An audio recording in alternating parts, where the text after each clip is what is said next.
You're listening to a download from the outdoorstation.co.uk. Number 515. Hi everyone, and welcome back to another podcast here on the Outdoors Station. This is the concluding part of my conversation with Ian Finch and Jamie Barnes relating to their 2019 expedition where they followed the historic Trail of Tears in the United States. If you listen to the intro in part 1, I give a brief historic background to this forced repatriation of some 100,000 American Indians, which took place in the 1830s, where an estimated 15,000 people died while being force-marched some 1,600 miles from east to west. Please check out the full details in the show notes for the links to the story in full and more about Ian and Jamie, of course. We pick the conversation up with them and start to get into the nitty-gritty of the 400-mile hike itself and the close call with death they had during the 900-mile paddle. But first, I just wanted to thank everyone who has been joining the newsletter recently over on the outdoorstation.co.uk website. I've just heard the great news the electrician may be connecting us next week, so when we have power, and the studio is tidy of course, I will certainly be letting you all know what is happening next. Now, back to Ian and Jamie, and let's hear how the trip unfolded beneath their feet.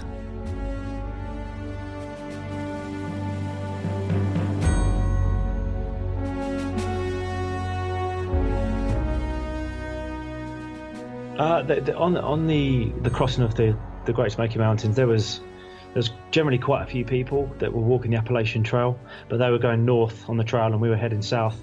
So that was every day that we stayed in shelters, these stone shelters that sit on top of the mountains. And the Appalachian Trail hikers sort of inhabited those as well. So every night we were around a fire and chewing the fat with people and telling stories and telling the story of our trip, which had just begun. So you generally saw quite a lot of people, but the minute we got into the canoe, we were then scrounging for campsites every night and trying to find safe places where there wasn't flooding, because there was a huge amount of flooding at that time. So the canoeing was a lot different, and the people that we were meeting were people that inhabited the river in terms of lived next to the river. So it was a certain slightly different demographic of people that we met transitioning from one sort of medium to another. And was the welcome warm? But all the time. Every time that we would see people, they would want to invite us into their house, cook us a 3-course meal, give us a room to stay at and things like that. So I think being British helped. I really did. But once we told them about the story and what we were there to do, people were just probably some of the most generous people I've ever met in my life. And I kind of half expected it, but not to the degree of what we found it. People giving us food, water, beds, cooking us meals, giving us contacts further up the river or further along for us to meet and stay with. I don't know if you've ever seen the movie Deliverance, but I'll be honest, before we went out there, I was kind of expecting a bit of that. Banjo playing in the background. Yeah. So, we kind of expected that. Paddling. We kind of expected it, but and as you do when you're in a new country, even the US, you're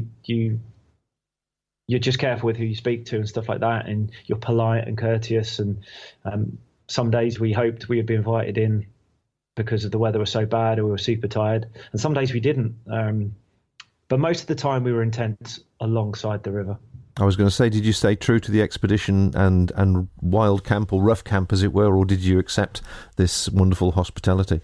I think we accepted more on the final stages when we were walking along roads and stuff like that, because walking through urban areas, it's difficult to find places to pitch a tent, which we did a little bit. But on the canoeing, we stayed near enough true to the expedition, which was to paddle the river and immerse ourselves into nature at the end of every day as much as we could. And some days it was pretty challenging because we'd get to a point where we'd stopped and we'd hit our mileage, and we were looking for places to stay in, small coves that kind of bled off the river, these kind of little secluded areas. And we would get there and there would be huge trees and driftwoods covering these landing spots, and stuff like that. So there was quite a lot of time where we tried to find places to camp and we just couldn't. And then the next day you'd find this beach which was like the Caribbean, a shingle beach where you'd plot up on it, and it was just majestic. And then the next day we were pushing into tree lines and ripping things and getting stuff caught up. But that's what adventure is. That's what expeditions are. It's adaptation to your environment. It's challenge. It's just doing what you can to make things work. I think it both took us by surprise just how wild the whole water section was. Yeah, for sure. Before we went out there, we had actually plotted ideal camp spots along the river, but the only thing we could go off was things like Google Maps and like satellite imagery of these places. But the tough thing with that, lots of those maps, the images on there, they're like 5 or 6 years out of date. So that's all we had to work with. But you'd see these towns and villages everywhere. But once we got down there and we're on the river, it did not feel like we were in the US sometimes. It was so open and wild. There was bald eagles, ospreys, all kinds of wildlife everywhere. And although many of the camp spots that we wanted to camp at were either too overgrown, as you said, those beaches we found, we were out in the wild that we kind of, after a few days, we started to adapt to it, and we went with the flow of the river and just kind of molded things as we went along. And there was even sections that resembled the jungle. They were just wild and overgrown and misty in the mornings and stuff like that. And being sort of on a river system, things changed sort of quite quickly. So weather played a huge part in what we did and how we did things. And prior to the trip starting, they'd had, I think it was more rain in a few weeks than they'd had in 30 years. So the rivers were up 15 feet, 20 feet, submerged buildings, submerged structures and trees and forests. So everywhere we were trying to camp, we was having to first navigate and get through tree lines and submerged forests to find literally 6 inches of sand that was big enough to put 2 tents on it. And that was generally a daily occurrence in some stretches. Talking about the wildlife, what was the situation regarding snakes or crocs? Are you in their backyard? Snakes, yes, definitely. We did see quite a few snakes. Most of the time when we saw them, they were actually out on the lake. So we would be paddling, and out in the middle of this vast expanse of water would just be this snake just making a beeline for the other side of the river. And quite often they'd see our canoe and then just decide they wanted to try and get in. But we both had paddles, so we were able to deter them away. Fortunately, there was no alligators around there. They were definitely further south along the Mississippi River. The main concern at night was actually bears, because we were right in the thick of black bear country. When we started in the Smoky Mountains, the bears were just starting to come out of hibernation. We didn't see any on the whole trip. We'd found like fur and sort of like their dung and stuff like that along the way. But at night when we'd pitch our tents, I think it'd take both of us about an hour to fall asleep, because there was just so many sounds outside. And when you spend most of your life camping in the UK, you don't have to worry about bears, coyotes and things like that. So to then suddenly, there was that one night we were camped on this island. There was a whole pack of coyotes on this island with us, and they were about 150 meters away from us, howling all night. It was, interesting, very weird situation to constantly be surrounded by so much wildlife like that. But I think as well, the birds were the most incredible. Osprey, every day it was osprey and golden eagles, different types of eagles. They would literally, we would be paddling down the river and they would just be hopping from one tree to another, to another, to another, like golden eagles. It'd be so silent. You're just paddling along, and then this osprey would just come flying in and out of the middle of nowhere and catch a huge fish just right in front of you. Yeah. There was catch you off guard. But the wildlife was incredible. Yeah, truly incredible. So those rivers in spate then, in flood, they must have been an absolute beast, because the Mississippi itself is massive, even on a good day. I trust you were obviously following the flow of the river, and I guess you would have hugged the shore as much as possible. Was it, as canoeing goes, was it fairly straightforward canoeing down those rivers? There was a couple of times it gets a little bit technical as far as routing goes, sort of ducking around islands and doing certain things. But the hydrology of the river, because of the flooding, changed everything. So the ferocity of the Mississippi was pretty dangerous. The Tennessee River, so the Little Tennessee River and then the bigger Tennessee River, the flow of those was quite gentle, and temperament was very just slow moving. Even though we had winds that chopped up the lakes and we had to take days off because we couldn't paddle, it only really started to get interesting when we hit the Ohio River, and then the Ohio River led into the Mississippi River, because around that time the weather systems were changing. There's a lot more humidity, a lot more tornadoes around, and that was causing sort of really volatile and interchanging weather conditions.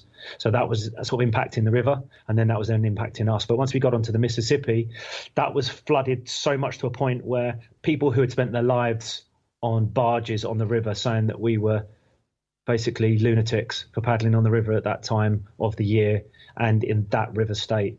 But we still carried on and we still pushed on, but with a lot more sort of mitigating the risk of what was happening. So yeah, paddling close to the banks.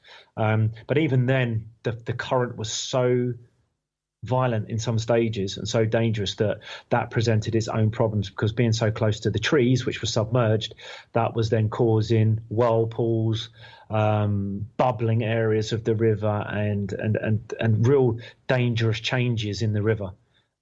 So we had to stay out in the middle and then come close towards the bank, and then obviously then the amount of boat traffic on the river is huge, and huge barges just pile up and down that river because the Mississippi is a superhighway.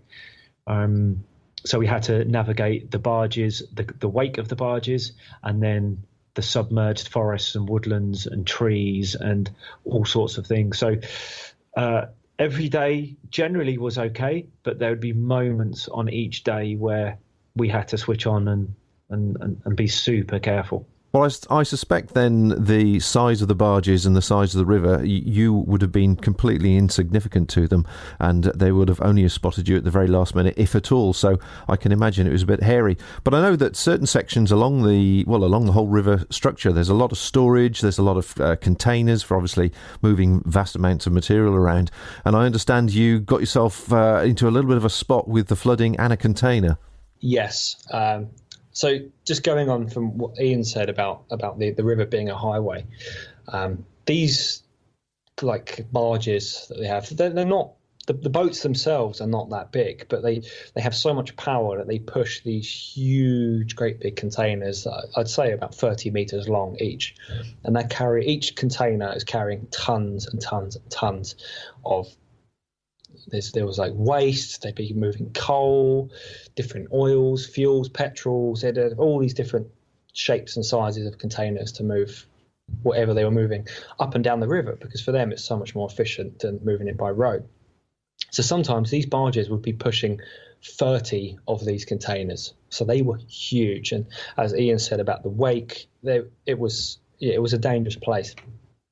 But there was this one incident where we were just coming off the Ohio River. So the Ohio has come off of the Tennessee River. We've been on the Ohio for about a week, and the Ohio is now finally merging with the Mississippi. So you've got these two great big rivers meeting in one point. So the force of the water was incredible. I don't know what it is in knots, but the river must have been flowing about 5 or 6 miles per hour, just as these two rivers were merging. But just as we were coming up to this point, we'd had all these storm warnings going off on our phone. I'd had a tornado warning pop up on my phone as well, with all the satellite imagery that we were getting from all these different apps to keep tabs on the weather. There was lightning storms, everything was kicking off. The rain was pouring. We were having to pour water out of the boat every half an hour to stop it from filling up. And it caught us by surprise as we then got onto the Mississippi River, because the flow of the river was just throwing us down the river so hard.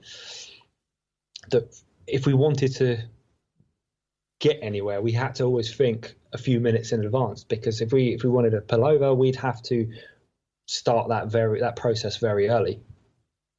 So we headed over to the side of the river because it was getting really choppy out there, the wind, the rain, the speed of the water.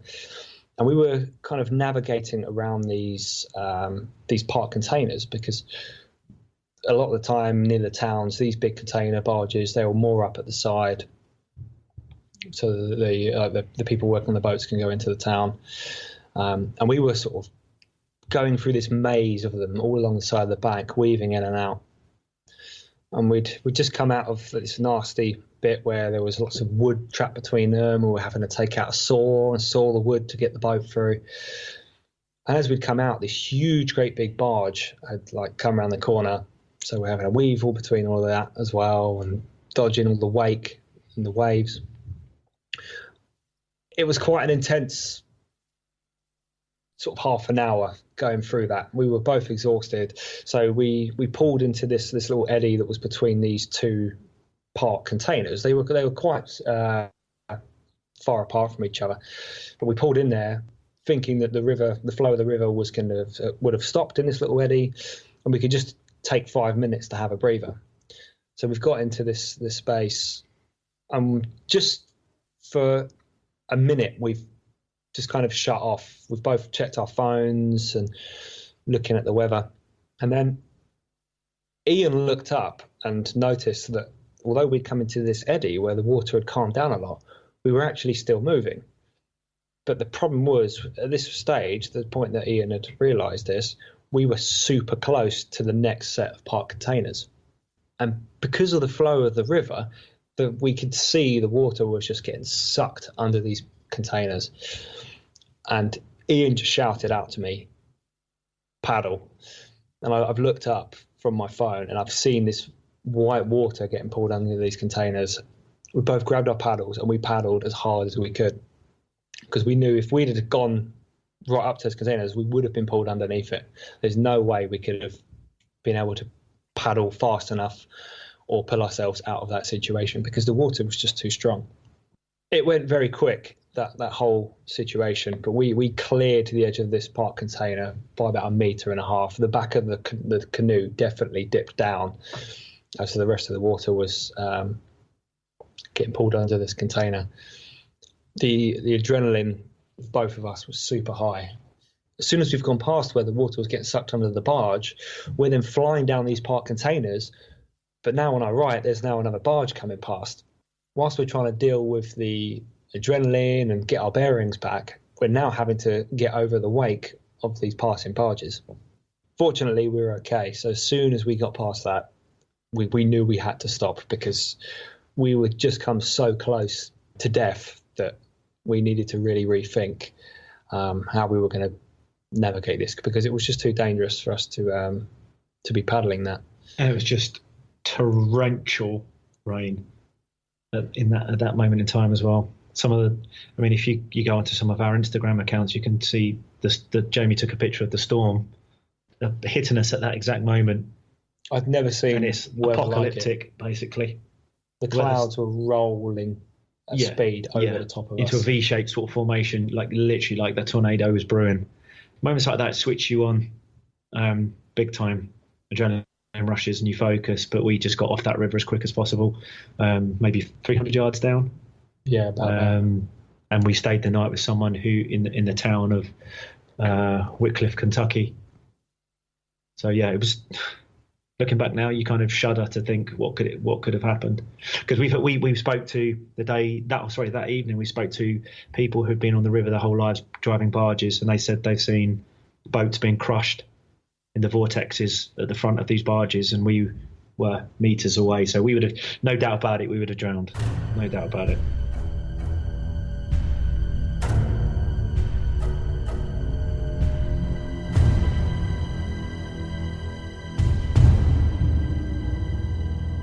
At this stage, how long had you actually been on the expedition, and how long did you have to go? It's about 38 days. We were paddling the whole river section for about 45 days, around that number. And at this stage, we were about 5 days away from finishing. So around maybe 40 days in. So but we were super comfortable with the paddling at this point, and we'd spent a good 2 weeks going past these barges, but it wasn't until this moment that we really began to sort of appreciate just how dangerous it was, what we were doing. I think it was just a perfect storm. Literally, it was weather, conditions, river. It was two rivers joining on a bend, which is a river's fastest point, and it was I wrote an article called "Where Rivers Collide," and that's basically how I see that situation. Two rivers colliding at a sort of a point where we switched off for a couple of seconds. And so did the last 5 days pass without incident? Any similar incident? Did the weather improve? No, there was a couple of similar incidents where they just involved the wake behind barges. That was one of our things we had to manage every day, was wind, waves and the barges. It's tough. It changed throughout the day because you could be in a section where just to the edge of you, you've got land. So if a barge is coming, you can just move over and get out of the canoe, pull the canoe up onto the bank and you're safe. But then we'd have these moments where the land to our left was completely submerged in water. So for us to get to land, we'd have to paddle through a forest first. And sometimes you didn't know, is it safer to try and paddle through the trees as the wake's hitting you, or is it going to be safer to be out in the open? And I think that's that moment, that a few days after the major incident, we both just kind of opted to stay out on the water. It wasn't a big container, and this is what threw us off, because you'd sometimes have these huge container ships go past and there'd be hardly any wake, but then you'd have a small one come past and the wake would be huge. And I mean, on this incident in particular, as we were going over these huge waves coming from the wake of the boats, half of the canoe was out of the water. The half of the canoe was cresting the wave on the separate incident, actually the following day. So we were pretty touchy as it was anyway. But when this happened, your natural instinct is to keep paddling forwards, but the waves are coming from the side. So we had to turn the canoe into the waves, which is heading towards the barge into the middle of the river, to be able to successfully go over the top of the wave. Like you think of see those videos where big boats go over waves in the ocean. We literally had to sort of uninstinctively, it's like counterintuitive really, having to turn into a wave. But they would have toppled us.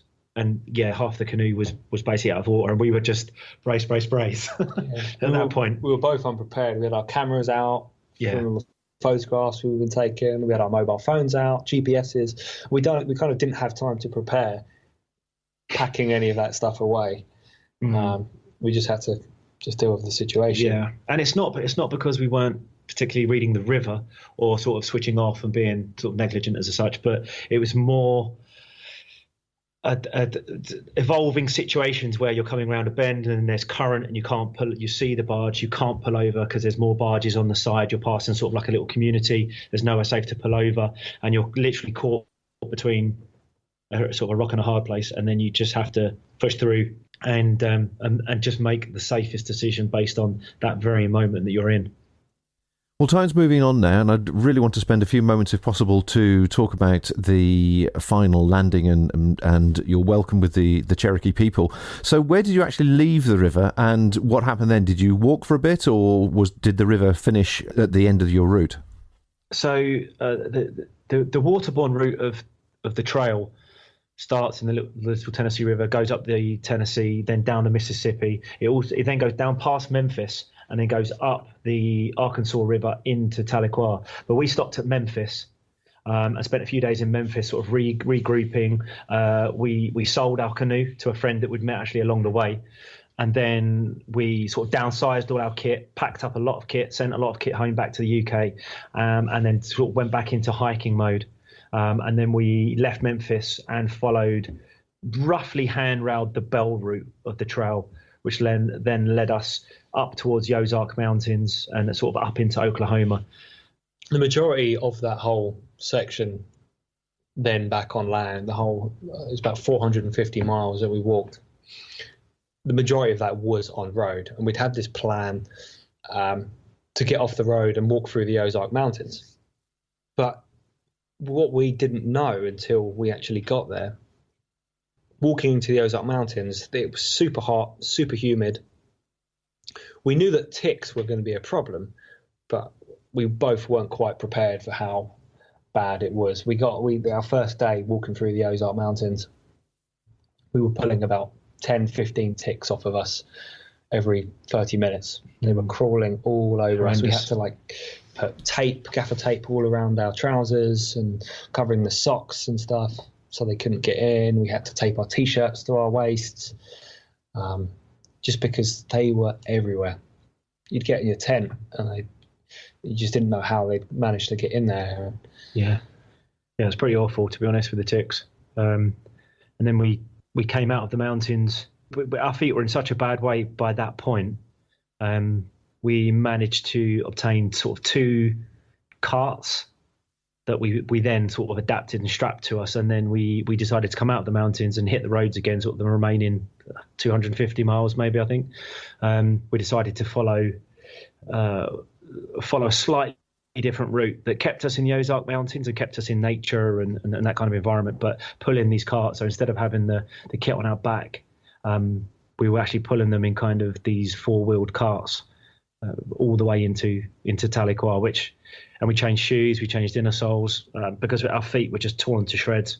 So we had to sort of come up with an idea where we could actually finish this whole trip, not be severely damaging our feet in the process and buckling our knees. So yeah, we got these carts and used the carts and headed off using those. So was the problem with your feet due to the fact you were boots, hot weather and road walking? Is that the gist of it? Yeah, it didn't help as well that we hadn't walked properly in 45 days. We'd sat in the canoe all day for over a month.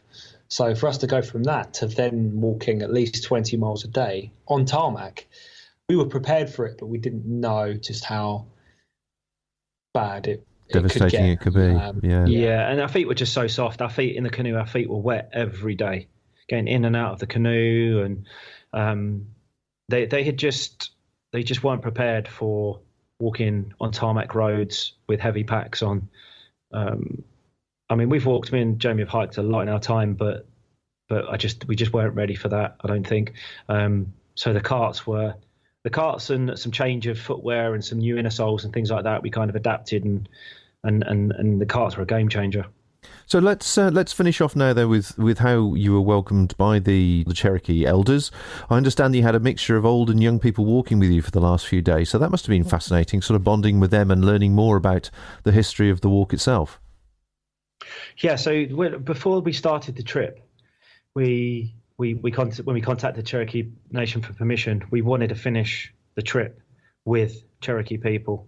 So while the trip was sort of in progress, we were communicating with them, letting us know of our arrival times, where we were going to arrive, and we wanted to finish with an elder and then maybe 1 or 2 youth members of the Cherokee Nation. And they organised that, and we met them. So we rendezvoused with them 6 miles from the finish point. This elder met us, and he only walked for a mile, but he was a language expert, and his family were directly linked to the Trail of Tears. So we spoke about his efforts to translate sort of normal sort of modern English into Cherokee. He was the one that told me about the keyboards being changed into Cherokee, and he was also telling me about what they're doing to encourage the youth generation to sort of focus and remember the heritage and language and traditions. And then he left, and then we finished the remaining sort of 5 miles with 2 young guys called Parker and Ryder.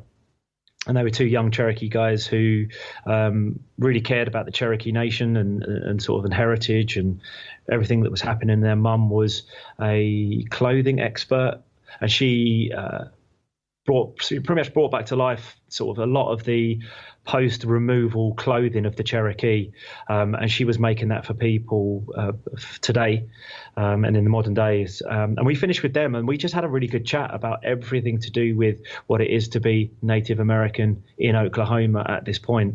And they had a lot of questions for us as well. So they asked us a lot of questions about why and how and all of the stories. And in the end, we actually forged a really sort of close relationship with them, and we spent the whole of the remaining week with them, meeting people, going out, having food and a few drinks and stuff like that, and just getting to know them. And it kind of changed the landscape of what it was our last week. because we had a real direct insight and access to people who would sort of answer our questions openly and honestly. Did you find that your experience and them questioning you about your experience gave them greater insight to what their parents and grandparents had been through? I mean, a lot of them knew more than we did, which I liked that. Even though we had researched quite a lot, they knew a lot, and they were actually making their own efforts to remember the sort of that time. Parker and Ryder had travelled all the way to the Great Smoky Mountains where we'd actually started, and they had cycled all of the way back to Oklahoma. So in their own way, they were remembering the people on the Trail of Tears. And it's something that's still very visceral and real that we found for the people that we met. The story itself is still visceral and real, and it still lives within the heart of the Cherokee because they're there in Oklahoma because of the removal. So they always feel that going back to the Great Smoky Mountains is actually going home.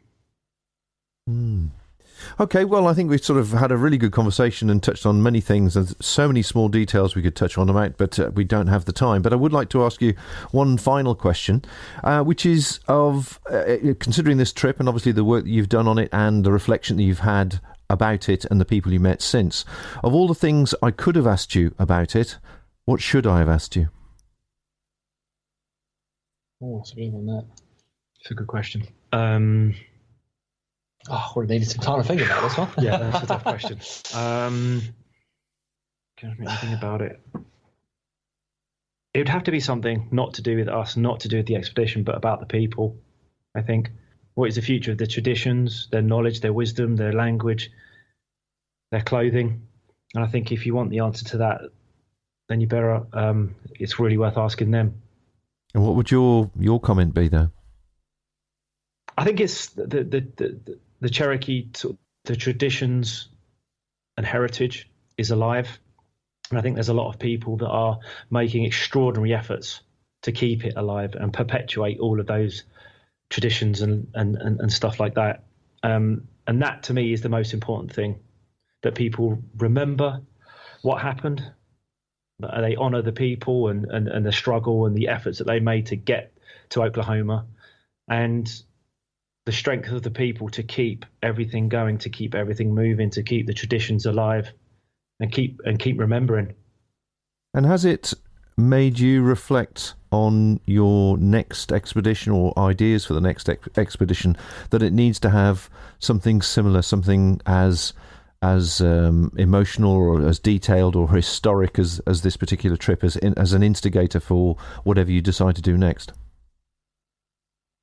I did a trip a few years ago in the Yukon where we paddled the Yukon River to meet and learn from the native people, the breadth of Native Americans and that live along that river. When you complete trips of this magnitude, not only the physical aspect that we went through, but the story, and you meet the people and you learn from the people, I think there's a huge power in sharing stories of people from remote regions and people with great stories to their nation or to their community. I think moving forward now, you realize the power of the stories, and you realize that there are stories out there that need to be heard. So now, and certainly I know Jamie, very smart guy, and moving forward, and any expedition that I do moving forward will have a story of equal power, because I think the world needs to hear stories like this from people like the Cherokee or the Native Alaskans. On expeditions, I think, to go and listen is one of the most powerful things you can do on an expedition when you meet people. Any person who's been on an expedition will say the people are where the stories are, but before my expedition starts, the people are the focus of the story of the expedition, and they're the stories I want to tell.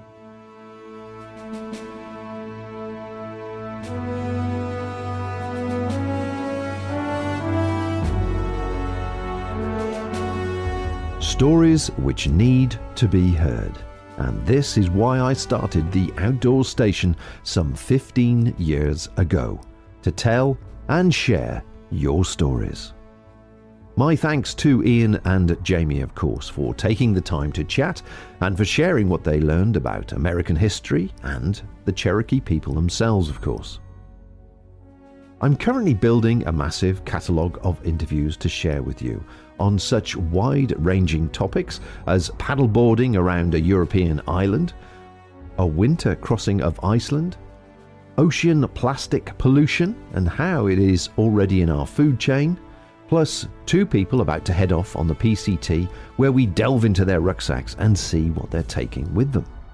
Plus, I've got many more UK-based hiking experiences, adventures and gear reviews. Let alone the video interviews I'm currently lining up with authors and adventurers. There's so much more going on. So that's why you should stay tuned and join the newsletter.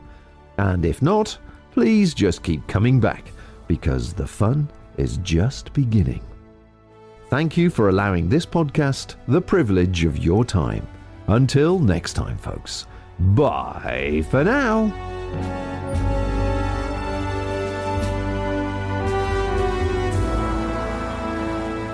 Thank you for listening to this podcast. To hear or see more from our extensive free library, please visit theoutdoorsStation.co.uk.